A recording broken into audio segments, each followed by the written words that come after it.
வணக்கம் மக்களே, நான் உங்க வணக்கம் திருச்சி ஆர்ஜே கேஷவ் தான் பேசிட்டு இருக்கேன். இன்னைக்கு திருச்சி டாக்ஸ்ல ஒரு சில விஷயங்களா கொண்டுட்டு வந்திருக்கேன்.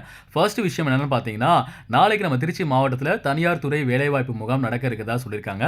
காலையில 10:30 மணிலேருந்து 2 மணி வரைக்கும் நடக்குதாம். எங்க நடக்குதுன்னு கேட்கிறீங்களா? நம்ம திருச்சி மாவட்ட வேலைவாய்ப்பு மற்றும் தொழில்நெறி வழிகாட்டு மையத்தில தான் நடக்க இருக்கிறதா சொல்லியிருக்காங்க. இதுவரைக்கும் வேலை இல்லாம வேலை தேடிட்டு இருக்கிற நபர்கள் இதை சரியா பயன்படுத்திக்கோங்க. ரெண்டாவது விஷயம், திருச்சி, கரூர், அரியலூர், பெரம்பலூர் மாவட்டங்கள்ல தொழிற்சாலைகள் வச்சிருக்கக்கூடிய நபர்கள் அவங்களுடைய தொழிற்சாலைக்கான உரிமத்தை புதுப்பிக்கிறதுக்கு இந்த மாசம் 31ஆம் தேதி தான் லாஸ்ட் டேட் அப்படின்ற மாதிரி சொல்லியிருக்காங்க. இது வரைக்கும் ரெனியூவல் பண்ணாதவங்க மறந்துடாம 31ஆம் தேதிக்குள்ள பண்ணி முடிச்சிருங்க. மூணாவது விஷயம், புளியஞ்சோலை ஆறுகள் வந்து வெள்ளப்பெருக்கு ஏற்பட்டிருக்கிறதுனால சுற்றுலா பயணிகள் போகிறதுக்கு தடை விதிச்சிருக்காங்க. இதையும் நோட் பண்ணிக்கோங்க. கேஷவ் ஃபைனலாக வச்சிருக்க விஷயம் என்னன்னு பார்த்தீங்கன்னா, மாநில அளவிலான கபடி போட்டிக்கு நம்ம திருச்சி மாவட்டத்தில் வீரர் வீராங்கனைகளை தேர்வு செய்யிருக்காங்க.